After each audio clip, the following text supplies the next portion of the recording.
The next divine name is Al-Khabir, which means the all-aware. Allah, the Exalted, is fully aware of all things, including the inner intention and feelings of a person, as well as their outward actions.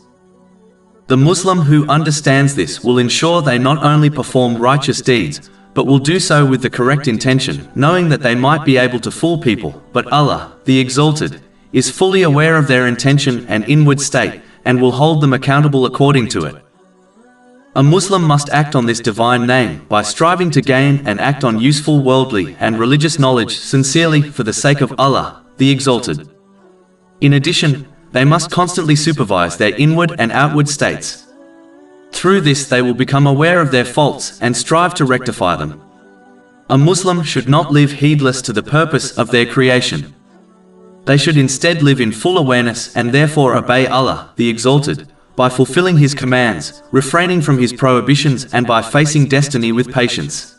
Over 400 free ebooks, audiobooks, infographics, podcasts and blogs available on our website, www.shaykhpod.com.